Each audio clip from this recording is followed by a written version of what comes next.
I talked to a couple people who live on a property that could be considered an illegal camping spot under this ordinance, and they say it provides them a safe place to go. Well, people who frequent the area around this campsite say it's safe and not clean and needs to be cleaned up with this ordinance.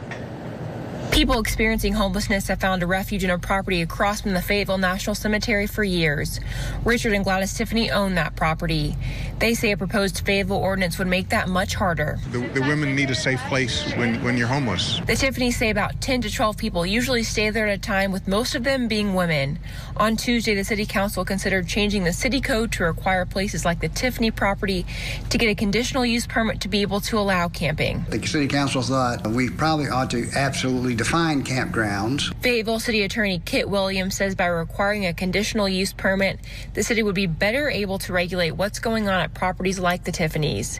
Janie Lane's son is buried at the National Cemetery. She says the people on the property have caused significant disruption to the area. We've had to halt funerals for unclaimed veterans because of the violence, the language coming out of the property next door. Lane says she's not trying to push the homeless people away from the property, but wants to make sure there are regulations in place like under the proposed ordinance. Clean it up, maintain some respect and honor for those of us who have buried our children, our husbands, our wives, our mothers. The Fayetteville City Code would define a campground as a place where people are staying in a temporary shelter, and would require the owner to look after things like sanitation and wastewater.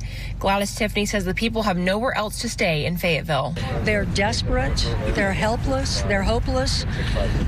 We're not going to drive them out.